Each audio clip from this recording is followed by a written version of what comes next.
वालेकुम नादरीन, आप YouTube channel देख रहे हैं। मैं इमरान खान। नादरीन, सबसे पहले तो एक ये अफसोसनाक हरकत की है पाकिस्तान की मीडिया ने। तलत हुसैन का प्रोग्राम है और वहाँ पे शेर अफजल मरवत साहब थे। इन्होंने बड़ी घटिया ज़ुबान इस्तेमाल की है और मुबैना तौर पे समीना पाशा साहिबा के बारे में इस्तेमाल की है। इंतहाई अफसोसनाक है, परले दर्जे की बेशर्मी है। और देखिए, जब दलील ख़त्म हो जाती है तो फिर जलील लॉन्च कर दिए जाते हैं। मैं तो यही देख रहा हूँ। यानी पाकिस्तान में एक खातून होना वैसे ही मुश्किल है और ख़ातून होते हुए मीडिया में काम करना तो उससे ज़्यादा मुश्किल काम है। यानी ऐसा लगता है कि नामुमकिनात में से है। ख़वातीन रोज़ाना जिस सूरत हाल का सामना करती हैं वो हम सब जानते हैं। उनको हरास किया जाता है, परेशान किया जाता है। मैं क्योंकि मीडिया इंडस्ट्री में हूँ तो मैं ये चीज़ें लगातार इतने सालों से देखता चला आया हूँ। अपने तौर पे आप कोशिश कर सकते हैं, लेकिन ये इतनी बड़ी मीडिया इंडस्ट्री है और इसके अंदर इतना इस्तेहसाल किया जाता है ख़वातीन का कि आपको अंदाज़ा भी नहीं है। बाहर से सारा कुछ टिप टॉप लगता है, लेकिन इसके अंदर एक बड़ा गंद है पाकिस्तान में। लेकिन अब बदकिस्मती उससे ज़्यादा ये है कि ख़वातीन जो पहले ही बड़ी मुश्किल से काम कर रही हैं, उनमें एक खातून ने साबित किया कि वो हवा के मुखालिफ भी चल सकती है। उसने साबित किया कि वो गो विद द फ्लो नहीं होगा। यानी उन्होंने रवायत को तोड़ा। नॉर्मली ख़वातीन के खड़े हो जाने का, डट जाने का यहाँ पे कोई किसी किस्म का कॉन्सेप्ट ही नहीं है पाकिस्तान में। ख़वातीन जो है वो फ्लो के साथ जाती हैं। जो सिस्टम जा रहा है उसके साथ उन्हें काम करना पड़ेगा। ख़वातीन को कंप्रोमाइज़ करना पड़ता है पाकिस्तान में। समीना पाशा ने कंप्रोमाइज़ करने से इनकार किया, नौकरी चली गई, अकाउंट्स बंद हो गए, हर किस्म की परेशानी उनके सामने आई और अब इस किस्म के टाउट्स लॉन्च कर दिए गए हैं जो उठते हैं और उठकर जुमले कसते हैं। और वो तलत हुसैन इतनी लंबी सहाफ़त है भाई आपकी, आप बैठ के मज़े ले रहे हैं, आप इंजॉय कर रहे हैं उसको। और ये पहली मर्तबा नहीं है तलत हुसैन के। अगर आप कुछ थंबनेल सोशल मीडिया पे गर्दिश कर रहे हैं, अगर उनको निकाल कर आप पढ़ें तो वो बड़े ज़ूबानी किस्म के हैं, बहुत अजीब किस्म के हैं। यानी इतनी लंबी सहाफ़त करने के बाद ऐसी बेशर्मी और ऐसी डिटाई मेरी समझ से बाहर है। कुछ अर्सा पहले एक और सहाफ़ी भी इनके प्रोग्राम में बैठ के ऐसी ज़ूबानी बातें कर रहा था। निजी जिंदगियों पर हमले करना बहुत नामुनासिब है और ये घटिया हरकतें बंद होनी चाहिए। इसकी जितनी मजम्मत की जाए उतनी कम है। पार्टियां बदलने वाली एक खातून है, वो जनाब अब उठ के उसने भी समीना पाशा साहिबा पे हमला कर दिया। तो एक्चुअली समीना पाशा साहिबा से प्रॉब्लम क्या है? और प्रॉब्लम यह है कि उन्होंने बाकी तमाम खवातीन की तरह सरेंडर करने से इनकार कर दिया। अब उनके बाद दूसरी खवातीन को भी हौसला मिलेगा कि नहीं, हम निज़ाम की मर्जी के खिलाफ चल सकते हैं, हम वो कह सकते हैं जो हम कहना चाहें, हम इख्तिलाफ राय की जुर्रत कर सकते हैं। अब बाकी खवातीन को मौका मिले, इससे पहले इनको दबा लो। तो एस्टेब्लिशमेंट के टाउट सारे इकट्ठे होकर पड़ गए और वैसे भी जूते पॉलिश कर करके इनके मुंह के जायके इतने खराब हो गए, अब ये किसी के ऊपर भी अटैक कर देते हैं अचानक से। ये इनके दिमागों पे असर हो गया है जूतों की पॉलिश की खुशबू से। इतनी इनके दिमाग के अंदर ये पॉलिश की बू चली गई है कि इन्हें अब समझ ही नहीं आ रही। इनका दिमाग काम करना बंद हो गया और माशरती जो इकदार है हमारी, उनको भी ये लोग भूल चुके हैं। ये पंजाब हुकूमत के तो पोल सही जो है वो खोलती हैं समीना पाशा साहिबा। सिद्दीक जान साहब ने भी बड़ी तबाही फेरी है। ये एक ट्वीट के अंदर उन्होंने पूरी पंजाब हुकूमत का पोस्टमार्टम कर दिया, एक ट्वीट के अंदर। गौर कीजिए, यहां पे एक चीज भी गलत साबित नहीं होगी। गौर कीजिएगा, पंजाब में किसान तबाह तो मुकम्मल तौर पर तबाह है। इन्होंने हर फसल में किसान को तबाह किया, हर जगह पे किसान को टीका लगाया, बर्बाद कर दिया। और रही सही कसर जो है वो सैलाब में पूरी हो गई। आज किसान के पास गंदम उगाने के लिए बीज तक अवेलेबल नहीं था।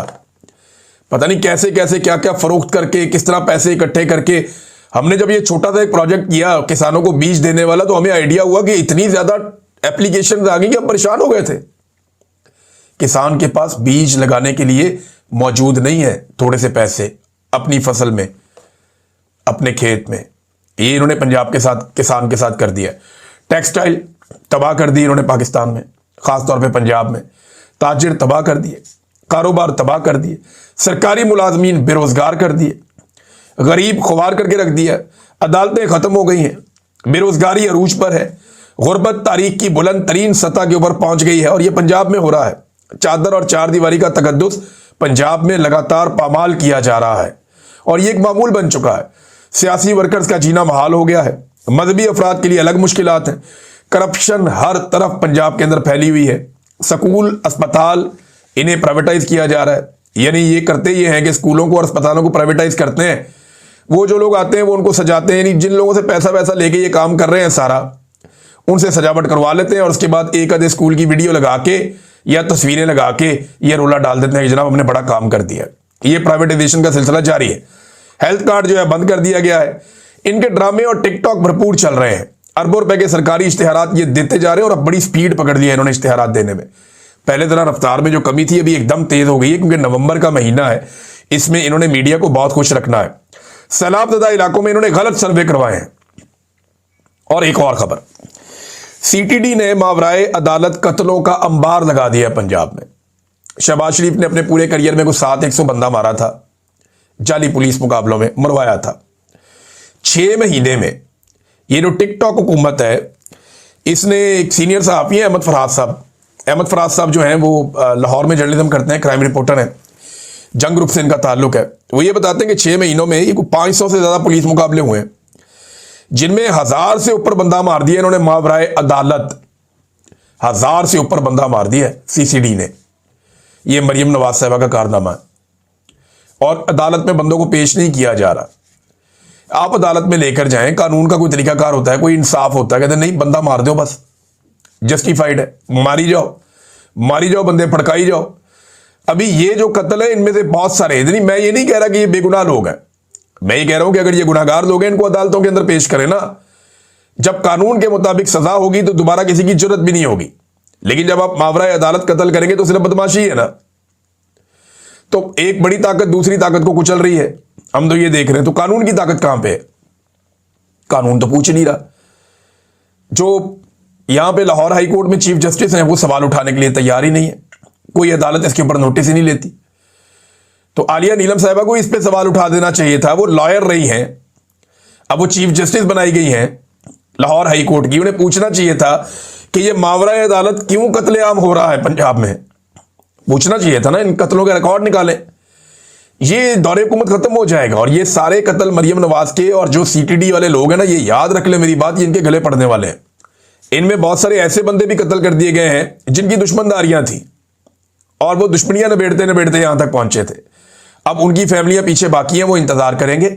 जैसे ही इनके इक्तदार का सूरज गरूब होगा तो जवाब देने के लिए सीटीडी को भी मैदान में आना पड़ेगा और मरियम नवाज को भी मैदान में आना पड़ेगा जवाब देने के लिए। तो इस वक्त ये सूरत हाल है जनाब के कत्लों का एक अंबार लगा हुआ। और ये अफसरान अब कत्ल करते करते इतने दीदा दिलेर हो गए कि इन्होंने भत्ते और तावान वसूल करना भी शुरू कर दिए हैं। इस हवाले से भी खबरें आ रही हैं। जब आप किसी को बहुत ताकत दे देते हैं ना, एब्सोल्यूट पावर, फिर उसके नतीजे निकलते हैं। नाज़रीन, आज पंजाब बार के इलेक्शन भी चल रहे हैं। अभी जब मैं वीडियो रिकॉर्ड कर रहा हूं तो हतमी मराहिल जारी है, कुछ देर में गिनती शुरू हो जाएगी और जब ये गिनती मुकम्मल होगी तो फिर हम आपको बताएंगे कि पंजाब बार के इलेक्शन में इमरान खान जीता या इमरान खान के मुखालिफिन जीते, क्योंकि दो ही फोर्सेज हैं पाकिस्तान में, या इमरान खान है या इमरान खान के मुखालिफिन है। अब ये जो इलेक्शन है ना पंजाब बार का, इसमें कुछ जगह से कुछ इतलात आई हैं कि 2 नंबरी की गई, लेकिन हतमी चीज़ें हमें पता चलेंगी जब गिनती होगी और मुकम्मल रिपोर्टें आएंगी और तस्वीर और वीडियोस हमारे साथ शेयर होंगी तो हमें पता चलेगा कि इलेक्शन कैसे हुआ, इसका नतीजा क्या निकला।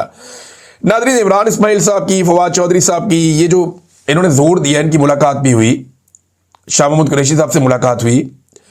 इमरान इस्माइल साहब ने दावा किया कि उन्होंने जाकर अडियाला में भी मुलाकातें की कुछ लोगों से। ये लोग कहते हैं कि टेम्परेचर को नीचे लाना चाहिए, एस्टेब्लिशमेंट के साथ और हुकूमत के साथ बातचीत करना जरूरी है। फवाद चौधरी कहते हैं उनकी वफाकी वज़रा से भी बातचीत हुई है, पॉलिटिकल पार्टियों से बातचीत करनी चाहिए और वो भी चाहते हैं कि बातचीत हो। तो 2-3 चीजें हमें ज़हन में रखनी पड़ेंगी कि इनके पास इख्तियार कितना है। इमरान खान साहब ने बार बार इनके साथ मुज़ाकरात किए। जब फवाद चौधरी साहब ये मुज़ाकराती टीम का हिस्सा थे 2022 में, तो मेरी फवाद चौधरी साहब से बात हुई थी। तो तब फवाद चौधरी साहब ने कहा था कि ये बदनीयत है और इनके इख्तियार में भी कुछ नहीं है। ये मुझे अच्छी तरह याद है, मैं चकवाल में था, मैंने फवाद चौधरी साहब को फ़ोन किया तो उन्होंने कहा यार इनके साथ मुज़ाकरात तो हम कर रहे हैं इलेक्शन के लिए, ना इनके बस में कुछ है और ना इनकी नीयत ठीक है। तो इन्होंने करना कुरना कुछ नहीं है, इनको जो ऑर्डर मिलना है इन्होंने वही करना है। शहबाज शरीफ या ये हुकूमत है, ये सारे मिलकर पाकिस्तान तहरीक इंसाफ के लोगों की इमरान खान साहब से मुलाकात तक नहीं करवा सकते। तो इनके साथ मुज़ाकरात करने से हासिल क्या होगा? ये बात तो ठीक है कि इनके साथ एंगेजमेंट करनी चाहिए, बैठना चाहिए, बातचीत करनी चाहिए, लेकिन वो अपनी पावर भी तो शो करें ना, वो बताएं कि उनकी हुकूमत है। नंबर 1 तो बात ये। नंबर 2, ये महीना बड़ा क्रूशल होता है, नवंबर का महीना। नवंबर के महीने में आर्मी चीफ की एक्सटेंशन का मामला लटका हुआ होता है, तो इस महीने में सबको एंगेज करना बहुत ज़रूरी होता है। तो फवाद चौधरी साहब को और इमरान इस्माइल साहब को पाकिस्तान तहरीक इंसाफ के लोग इस नज़र से भी देख रहे हैं कि शायद ये महीना क्योंकि ऐसा है और मामला इस तरफ जा रहे हैं, तो शायद इसलिए अभी ये लोग मैदान में आए कि चलो थोड़ी सी एंगेजमेंट करवाई जाए इनके ज़रिए से। कुछ लोग ये इल्ज़ाम भी लगा रहे हैं कि इनकी मुलाकात जो है वो स्पॉन्सर्ड थी, खुद करवाई गई है। फिर जो ट्वीट इन्होंने किए वो एक जैसे थे, मिलते जुलते थे। अब कुछ चीज़ों के दावे जो हैं वो फवाद चौधरी साहब का एक ट्वीट मैं आपको पढ़ के सुनाता हूं। उन्होंने क्या फरमाया। फवाद चौधरी साहब ये कहते हैं कि इमरान खान को अडयाला जेल में कहा कि आपकी जेल ने 40-50 मिलियन डॉलर की मईशत पैदा कर दी है। अब जो लोग आपकी कैद को रोज बेच रहे हैं और पैसे बना रहे हैं, ये आपको बाहर नहीं देखना चाहते। इमरान खान हंस पड़े और कहा कि सही कह रहे हो। मैं देखता हूं जब भी इमरान खान की रिहाई के लिए कोशिश होती है, ये तबका खारिजदा कुत्ते की तरह रद्द-ए-अमल देता है। फौज के इतने मुखालिफ हैं तो अफगानिस्तान चले जाएं, जंग का शौक पूरा कर लें। इमरान खान की रिहाई के लिए नून लीग, पीपल्स पार्टी और एस्टेब्लिशमेंट समेत तमाम पाकिस्तानी कुव्वतों से बातचीत करना जरूरी है और हम ये करेंगे। इमरान खान रिहा हों और अपने फैसले खुद करें। इमरान खान साहब बाहर आ जाएं तो फिर तो मसला ही हल हो जाता है ना। वो ज्यादा बेहतर जानते होंगे उनकी पार्टी कैसे चलानी है, किसको आगे करना है, किसको पीछे करना है। लेकिन फवाद चौधरी साहब चले मान लें कि अगर नेक नियत से भी काम कर रहे हैं, तो फिर भी इनके खिलाफ जो पीटीआई के लोग इनके खिलाफ हैं, उनका ये कहना है कि ये मुश्किल वक्त में इमरान खान को छोड़ गए थे। लेकिन इसके बावजूद फवाद चौधरी का ये कहना कि हम अपने तौर पर कोशिश करेंगे, ये एक अलग बात है। लेकिन इस वक्त अचानक से बहुत ज़्यादा एक्टिव हुए हैं फवाद चौधरी साहब, इमरान इस्माइल साहब और दीगर लोग भी। इन्होंने टीवी चैनल्स को इंटरव्यू भी दिए हैं और सोशल मीडिया पे बयानात भी जारी किए हैं और सख्त बयानात जारी किए हैं। तो देखते हैं कि ये इमरान खान साहब के लिए कोई रिलीफ ले सकते हैं या नहीं ले सकते, और अगर ये कोई एफर्ट हो रही है तो इसमें पाकिस्तान तहरीक इंसाफ अपने आप को शामिल करती है या अपने आप को इससे बाहर रखती है। और अगर इमरान खान साहब के पास कोई जाता है और उन्हें बताता है कि ये लोग इस तरह की बातें कर रहे हैं, तो इमरान खान साहब का इसके ऊपर रद्द अमल किस तरह का आता है, ये नाज़रीन बहुत ज़रूरी है। एक और खबर है, ये भी बड़ी दिलचस्प खबर है। खबर यह है कि जो बैरून मुल्क जा रहे हैं पाकिस्तान से, उन लोगों को रोक रोक के एयरपोर्ट पे ये कहा जा रहा है कि जनाब आप बाहर जाके गायब हो जाएंगे। उनके पास वीज़ा भी होता है, पासपोर्ट भी होता है, प्रोटेक्टर भी है, प्रॉपर डॉक्यूमेंट हैं, वो बाहर जा रहे हैं मेहनत मजदूरी के लिए, उनको रोक लिया जाता है एयरपोर्ट पे और कहा जाता है जनाब अब नौजवानों को बाहर जाने से रोका जा रहा है और एफआईए रोक रही है ये कहते हुए कि जनाब आप बाहर जाके गायब हो जाएंगे। पाकिस्तान में बंदे गायब हो जाते हैं, पता नहीं चलता किधर गए, जबरी तौर पे गुमशुदा, ढूंढ ढूंढ के घर वाले थक जाते हैं। तो बाहर जाके बंदे गायब हो जाएंगे, ये क्या मतलब है? उनकी फैमिली से तो उनका राब्ता होता ही है। देखिए कुछ अर्सा पहले हमने जब ये आवाज उठाई कि बहुत ज्यादा ब्रेन ड्रेन हो रहा है पाकिस्तान से, नौजवान पाकिस्तान को छोड़ छोड़ के भाग रहे हैं और वर्ल्ड रिकॉर्ड लगा दिया पाकिस्तान ने। पाकिस्तान से ज्यादा दुनिया के किसी मुल्क के लोग अपने मुल्क को छोड़कर नहीं भागे। जहां जंगें लगी हुई है ना, वहां से भी लोग ऐसे नहीं भागे जैसे पाकिस्तान को छोड़ छोड़कर पाकिस्तानी गए, अपना सरमाया लेकर, अपना हुनर लेकर। आर्मी चीफ ने इसको कहा कुछ अर्सा पहले, ब्रेन गेन है ये। हम कह रहे थे ब्रेन ड्रेन है, आर्मी चीफ ने कहा नहीं ये ब्रेन गेन है। और अब उसी ब्रेन गेन को रोकने के लिए एफआईए को मुतहरिक कर दिया। तो किसी एक पास से टिक भी जाओ, किसी एक तरफ रुक भी जाएं आप लोग, क्योंकि कभी एक बयानिया कभी दूसरा बयानिया, ऐसे तो मुल्क नहीं चलता। और मुल्क चलाने के लिए आप कर्जे पे कर्जा लेते जा रहे हैं। ये एक और रिपोर्ट है नादरीन मेरे पास, और ये कर्जे के हवाले से रिपोर्ट है। ये रिपोर्ट बता रही है कि गुज़िश्ता एक साल में 10,000 अरब का हुकूमत ने अपने लिए कर्जा लिया है। यानी हुकूमती कर्जे में 10,000 अरब का इजाफा हुआ एक साल में।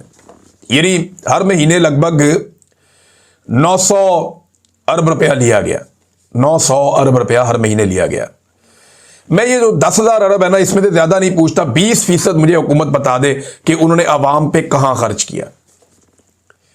अगर 10,000 अरब रुपया कर्जा लिया है, वो कहीं नजर आएगा ना आवाम पे खर्च होता होगा, जनाब ये चीज हमने बना दी, ये चीज हमने बना दी, इससे आवाम को फायदा हो गया, ये वाला मनसूबा हमने किया, इससे आवाम को फायदा हो गया, ये वाली चीज हमने ये की, ये देखें ये प्रोजेक्ट आपको नजर आ रहा है। टके का काम इन्होंने नहीं किया। 10,000 अरब रुपया कहां गया, इसका जवाब आपको कोई नहीं देगा। आप 20-25 हजार अरब का जवाब मांग लेंगे जनाब, वो आप यानी 10,000 अरब है ना, उससे आप 2-2.5 अरब का आप हिसाब मांग लें, यानी 2500 अरब का आप हिसाब मांग लेंगे जनाब, ये आप हमें बता दें कि ये पैसा किधर है। 10,000 अरब तो बहुत दूर की बात है, ये उसका भी हिसाब नहीं दे पाएंगे। और जब आप इनसे जवाब मांगेंगे तो ये आपके ऊपर अटैक करेंगे, आपके ऊपर हमला करेंगे। बजाय जवाब देने के ये आपके ऊपर गद्दारी के और बगावत के मुकदमे बनाएंगे। नाज़रीन, खैबर पख्तूनख्वा के अंदर एक्टिविटीज बहुत तेजी से जारी हैं। सुहेल अफरीदी ने एक तो बांध लिया सारी पॉलिटिकल पार्टीज को कि आओ बैठो बात करें दहशतगर्दी के ऊपर, ऑपरेशंस के ऊपर, मादनियात के ऊपर, खैबर पख्तूनख्वा के पैसे के ऊपर और जो उसका हक मारा जा रहा है उसके ऊपर। अब जब खैबर पख्तूनख्वा की जमातें बैठेंगी तो एक मुश्तरका लायामल आएगा। एस्टेब्लिशमेंट उसको रोकने की पूरी कोशिश कर रही है, लेकिन इस बीच में ये कुछ तस्वीर मेरे पास आई। मेजर ताहिर सादिक और ईमान ताहिर की मुलाकात हुई सुहेल अफरीदी साहब से। देखिए, जब मेजर ताहिर सादिक कहते हैं ना तो आप इनके हमायती हैं या आप इनके मुखालिफ हैं। आपको एक बात माननी पड़ेगी कि ये अटक की एक बहुत मजबूत सियासी शख्सियत है और इस्लामाबाद जब भी एहतजाज के लिए आएगा खैबर पख्तूनख्वा तो ये अटक बहुत इंपॉर्टेंस इख्तियार कर जाता है। गंडापुर के भाई ने मुझे एक दिन ये कहा था, फैसल गंडापुर ने गालिबन, कि मेजर जो है वो एक शख्स नहीं है, वो एक जिला है, कि ये पूरा एक जिला है मेजर ताहिर सादिक, ये इतना मजबूत आदमी है। तो उन्होंने ये दावा किया था। और अब ये जब मेजर साहब गए मिलने के लिए, को 500 के करीब इनके साथ कारकुन मौजूद थे इमरान खान साहब के, और 60 के करीब चेयरमैन भी मौजूद थे। अटक जो है जो हमेशा से बहुत अहम रहा, जब भी कभी इस्लामाबाद की तरफ मार्च शुरू हुआ खैबर पख्तूनख्वा से। अब मेजर ताहिर सादिक बिलाखिर पाकिस्तान में मौजूद हैं। ये बहुत अरसा पाकिस्तान से बाहर रहे, इन्होंने बड़ी तकालीफ देखी, ये खुद जख्मी भी हो गए, लेकिन इसके बावजूद ये इमरान खान के साथ डटे रहे। इन्होंने, इनकी फैमिली ने बहुत नुकसान करवाया। अटक से बहुत और फैमिलीज भी हैं, जिनमें एक जुल्फी बुखारी साहब है, उनकी जायदादें छीन ली, उनकी पूरी फैमिली को दरबदर कर दिया, उनकी नीलामियां कर दी, उनके ऊपर मुकदमात बना दे। वो एग्जाइल में अभी भी जिंदगी गुजार रहे हैं, इमरान खान के लिए कोशिश करते रहते हैं, कभी इस फोरम पे, कभी इस फोरम पे, कभी इस फोरम पे। तो अटक के लोगों ने इमरान खान साहब के साथ वफादारी निभाई है, ये बात जो है वो ढकी छुपी नहीं है। अब मेजर ताहिर सादिक साहब जो है वो ये इस एहतजाज में क्या रोल प्ले कर सकते हैं जो आने वाला है, इसका तायुन हो जाएगा आने वाले दिनों में और चीज़ें आपके साथ आहिस्ता आहिस्ता सामने आना शुरू हो जाएंगी। एक नाज़रीन वीडियो वायरल हो गई है, और ये जो वीडियो वायरल हो गई है ये इसराइल का एक वजीर है, ये उसकी वीडियो है। ये इसने खुद अपने अकाउंट से शेयर की वीडियो, और ये जो वजीर है इसका नाम है बिन गवेर। ये बड़ा सख्त गिर किस्म का आदमी है, दाएं बाजू का इसराइल का बंदा है, और इसने एक वीडियो पैगाम जारी किया जिसमें इंसानी हकूक की धज्जियां इसने उड़ाई हैं और एक मकरूह चेहरा दिखाया अपना। अब यहां पे बहुत सारे लोग हैं जो ज़मीन पे लेटे हुए हैं, उनके हाथ पीछे बंधे हुए हैं और उन्हें ज़मीन पर उल्टा लटाया हुआ है। वहां खड़े होकर वो ये कह रहा है कि इनको सजाए मौत दी जाए, ये फ़लस्तीनी है और ये हमें कत्ल करने के लिए आए थे और इनको जल्द अज जल्द सजाए मौत दी जाए, ऐसा ना किया गया तो फिर मैं मुखालफत करूंगा नेतन्याहू की। और एक तफसीली वीडियो पैगाम भी जारी किया जिसमें कहा कि इसराइल की जानिब से हमास के रहनुमाओं को हलाक करने के बाद तंजीम ने इरगमाल बनाए गए इसराइलियों को तशद्दुद का निशाना बनाया। इसराइली वजीर बिन गवीर ने फ़लस्तीनी कैदियों पर सख्त पाबंदियों और जेलों में खौफ की फिजा पैदा करने को अपनी कामयाबी करार देते हुए कहा कि मैं जेलों में इनकलाब पर फख्र करता हूं। अब वो तफरीही कैंप नहीं बल्कि खौफ की जगह बन चुकी है। वहां कैदियों के चेहरों पर मुस्कुराहटें मिटा दी गई हैं। यानी वो ये कह रहे हैं कि बहुत सख्त पॉलिसियां रखी गई हैं, जेलों को हमने अजाब बना के रख दिया कैदियों के लिए। तो ये इंसानी हकूक की धज्जियां उड़ा के उसका बाकायदा ऐलान भी किया जा रहा है और हम ये होता हुआ देख रहे हैं। अब इसी इसराइल की हिफाजत के लिए मुस्लिम फौजों के दस्ते जाएंगे कि जनाब एक बफर जोन कायम हो जाए और फ़लस्तीनियों की जो मज़ामत है इसराइलियों के खिलाफ वो ख़त्म हो जाए। इन्हीं की ख्वाहिश पे जा रही है ना फौज। फ़लस्तीनियों ने तो ऐसा कोई आइडिया नहीं दिया था, वो तो बेचारे मजबूर लोग हैं, उनकी बात ही कोई नहीं सुनता। एक और चीज़ नाज़रीन, ये खबर आप देखिएगा, बड़ी इंपॉर्टेंट खबर है, बहुत ही ज़्यादा। पाकिस्तान ने अमेरिका और भारत के 10 साला दिफाई मुआहदे का नोटिस ले लिया। कितनी बड़ी खबर है, ये जंग अखबार की खबर है और इस्लामाबाद और कुआलालंपुर से ये खबर आई है। अमेरिकी वज़ीर दिफा ने जुम्मे को तस्दीक की कि वाशिंगटन ने भारत के साथ 10 साला दिफाई फ्रेमवर्क मुआहदे पर दस्तखत कर दिए हैं। अमेरिकी वज़ीर दिफा के मुताबिक यह मुआहदा दोनों ममालिक की अफवाज के लिए मुस्तकबिल में गहरे और बामानी ताउन की राह हमवार करेगा। मुआहदे से दोनों ममालिक के दरमियान ताउन, मालूमात के तबादले और टेक्नोलॉजी के इश्तराक में इजाफा होगा। उधर पाकिस्तान के दफ्तर खारजा का कहना है कि इस्लामाबाद ने अमेरिका भारत दिफाई मुआहदे का नोटिस लिया है। तर्जुमान ताहिर इंद्राबी ने कहा कि खित्ते पर अमेरिका भारतीय दिफाई मुआहदे के असरात का पाकिस्तान जायजा ले रहा है। मुसल्लह अफवाज भारतीय फौजी मशकों पर नजर रखे हुए हैं। भारत की किसी भी मुहिमजोई का भरपूर जवाब दिया जाएगा। भाई अमेरिका ने भारत के साथ मुआहदा किया, पाकिस्तान ने नोटिस ले लिया। सबसे बड़ी खबर तो पाकिस्तान का नोटिस है। क्या इस नोटिस के बाद पाकिस्तान डोनाल्ड ट्रंप को जो नॉमिनेट किया पाकिस्तान ने अमन के नोबेल इनाम के लिए, क्या अपनी नॉमिनेशन वापस ले लेगा? क्या पाकिस्तान अपने उस मौक़िफ़ से पीछे हट जाएगा? मुझे नहीं लगता, क्योंकि जब तक इमरान खान जेल में, पाकिस्तान की एस्टेब्लिशमेंट और पाकिस्तान की हुकूमत ये हर दरवाजे पे, हर दहलीज पर सजदा करेंगे इमरान खान से बचने के लिए। अब तक के लिए इतना ही। अपना ख्याल रखिएगा, अपने इस चैनल का भी। अल्लाह हाफ़िज़।